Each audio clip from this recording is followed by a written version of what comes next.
this is a really, really fun run. Although very short, only 4 miles long, it's just a really beautiful trip.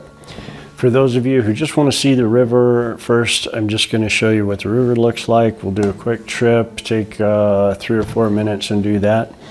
And then I'll come back and do all the blah, blah, blah stuff and show you the map and fill you in on a few things. So here we go.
All right, let's talk about the nuts and bolts of this short little run here. Maybe just a quick touchdown on safety. I think everybody knows this. I sure would hope so, especially if you're getting involved with this river running sport. the PFD, the personal flotation device, you got to have it. A helmet is also a very good idea. On any river, this particular river is a high mountain river and it's rocky, so you want to be protected in that respect.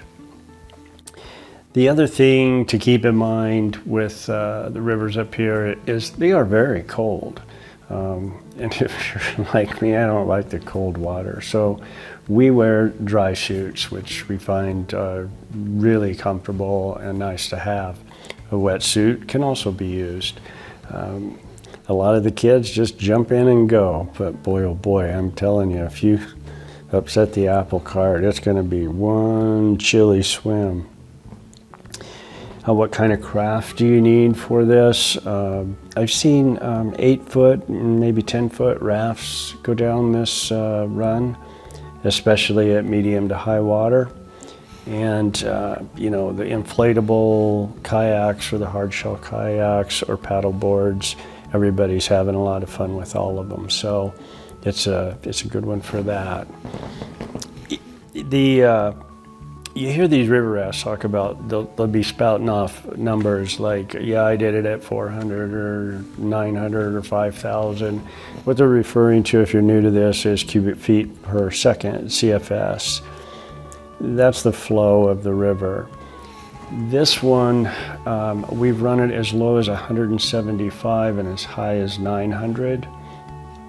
The sweet spot, so I've been told, and I would agree with, is right around 400. That's where the level is on the video that you just watched. It's 400 CFS. At 400, it's pretty much just a really fun run. There's some humps and bumps along the way, but no real problems at all. Lower water, it can be kind of an obstacle course because it is so rocky. Higher water can get a little bit more action, maybe a few more holes. But at any rate, it's, I would say at any of those levels from 200 to 900 is pretty fun and nothing really to worry about. So as far as etiquette or something to be aware of, there is a lot of private property on both sides of the river. You will see homes, very nice homes. In some areas, there's just no place really to pull off. Only in emergency would I do that. I definitely don't want to pull off and go have a sandwich sitting in somebody's lawn chairs in the backyard. Not a good idea. We don't want to lose access to these precious rivers. So looking at the map, what we do here is put in at Rollins Park, which is just east of the small town of Ridgeway. And there's a little parking lot there. It's never been full when I'm there. If it would be full, you could unload, and there's plenty of public parking in the area that you could use. So we put in there, and it's a pretty quiet ride down to about the first mile or so. At about just past 1 mile, on River Right, on the right side of the river as you're going downstream, is a little park, and it's a walk-in park. You can't drive into it. And it's got little ramadas and a restroom and some benches around by the river. It's a really beautiful, beautiful setting, and there's like a wildlife sanctuary that you can go walk through. It's just a real pretty spot, a good place to have lunch. Just a little bit farther down the river, on River Left, is the Dennis Weaver Park. There's this great big, I think it's a bronze eagle. The thing is huge, and it's a gorgeous piece of artwork. And it's a nice place to walk around. Again, there are some restrooms there as well. We usually stop there. There's a couple picnic tables around. You can stop there and have lunch. After that, that's at about 1.5 miles, I believe. This is when it starts actually happening. This is when the river gets a little bit more serious and it narrows down a little bit and is very rocky in this section. So it's where the action starts.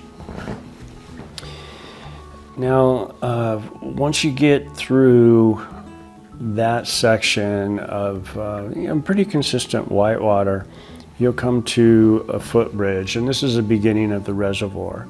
The footbridge, there's a sign on it that says, "Do not take out here." I don't know why, but it's best always to respect the rules. Again, that could mean losing access to these rivers, so follow the rules. Go down just a little bit farther, and you end up on the lake. After the footbridge, depending on the lake level, you're pretty much on flat water, and you paddle down a ways. When you pull into this park, past the guardhouse, you have to pay a fee. I don't know what it is off the top of my head, and that's where we drop our shuttle car. So right past the guard gate there, you make a quick right and then a quick left, and there's a big parking lot. There's a gate that you can drive through that you can go right down to the lake. There's a time or two I've been there when they've closed it, but for the most part it's been open. So you can drive down to the lake, park your car there, and so when you paddle out, you just paddle to your car, jump in your car, and take off. For a short run of 4 miles, it sure is fun, and it's really, really pretty. And a couple of places you might want to stop and take a break and walk around. So have fun with it. Have a safe trip. I really appreciate you watching. And like I always say, until next time, GoPro, stop recording.